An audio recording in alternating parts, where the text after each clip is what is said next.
Hello guys, welcome to my YouTube channel. आज हम बने क्वेश्चन नंबर 11। रीड करते हैं। If the sum of first n term of an AP is 4n minus n square, यानी आपको S की value आपको दे रखी है। कितनी वैल्यू है? 4n minus n square. ये वैल्यू आपको गिवन है। एस की value 4n minus n square. कह रहा है आपको निकालने के लिए फर्स्ट टर्म यानी S1 की वैल्यू आप कैसे निकालेंगे? जब n की जगह पे आप 1 पुट कर देंगे, यानी दैट इज फर्स्ट टर्म, यानी क्या हो गया? A1 यानी वही S1 हो गया, यानी A1 इक्वल टू वही होता है S1 इक्वल टू 4, n की जगह पे 1 रखेंगे, -1 का होल स्क्वायर हो जाएगा। 4 1 जा 4 माइनस 1, 4 में से 1 गया, कितना आ गया? 3 आ गया। यानी A1 या S1 की वैल्यू कितनी आ गई? 3 आ गई आपके पास। यानी A1 की वैल्यू कितनी आ गई? 3 आ गई आपके पास। उसके बाद क्या निकालना है? क्या कह रहा है? What is the sum of first two term, यानी S2 की वैल्यू आपको बोल रहा है। S यानी इस इक्वेशन में आप 2 की वैल्यू पुट कर देंगे, यानी S2 की वैल्यू कैसे निकलेगी? 4 मल्टीप्लाई बाय n की जगह क्या हो जाएगा? 2 हो जाएगा, -2 का होल स्क्वायर हो जाएगा। यानी 4 2 जा 8 हो जाएगा, और 2 2 जा कितना हो गया? -2 2 जा कितना हो गया? 4। 8 में से 4 गया, कितना हो गया? 4। यानी S2 की वैल्यू कितनी आ गई? 4 आ गई। फिर आपको क्या करना है? What is the second term. Second term आप कैसे निकालेंगे? यानी A2 की वैल्यू। A2 कैसे निकलेगा? A2 आपका कैसे निकलेगा? S2 माइनस S1 करके आपका A2 निकलेगा। S2 की वैल्यू कितनी होगी? 4 माइनस S1 की वैल्यू आपने अभी निकाली थी, यानी कितनी आई है? 3। तो यानी A2 की वैल्यू कितनी हो गई? 1 हो गई।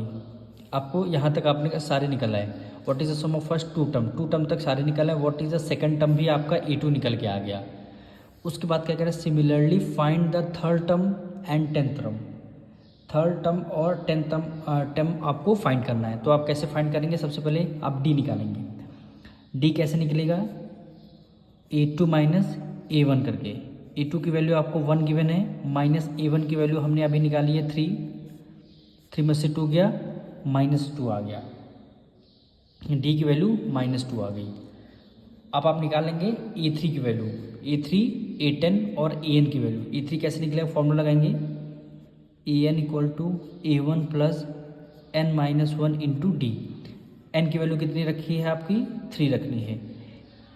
A1 की वैल्यू आपकी क्या हो गई? 3 हो गई, प्लस n की वैल्यू कितनी हो गई? 3 हो गई, -1, और D की वैल्यू क्या हो गई? -2 हो गई। यानी 3 प्लस 3 माइनस 1 निकल के आ गई, यानी A3 की वैल्यू -1 निकल के आ गई। उसके बाद क्या करना है आपको? थर्ड टर्म आप निकाल लिया। उसके बाद टेंथ टर्म यानी A10 की वैल्यू निकालनी है। A10 की वैल्यू फिर वही फॉर्मूला लगाएंगे, AN equal to A1 plus n minus 1 into D। n की वैल्यू कितनी हो गई? 10 हो गई, इक्वल टू A1 क्या निकालना है आपको? 1। A1 क्या निकल के आया आपका? 1 निकल के आया। A1 की वैल्यू यहाँ देखिए हमने 3 निकाली थी। A1 की वैल्यू 3 निकाली थी, यानी A1 की वैल्यू कितनी हो गई? 3 प्लस n का हो गया 10 माइनस 1, और D की वैल्यू आपकी क्या हो गई? हमने निकाला है -2। इसको सॉल्व कर लेंगे।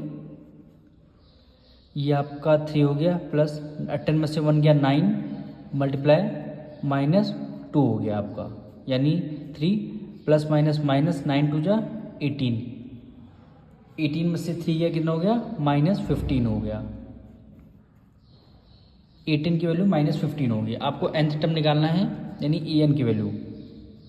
AN कैसे निकलेगा? A1 plus n minus 1 into D, यानी A की वैल्यू हमने 3 निकाली है, प्लस n आपको अभी पता नहीं है, n माइनस 1, और D की वैल्यू कितनी आई है? -2 आई है।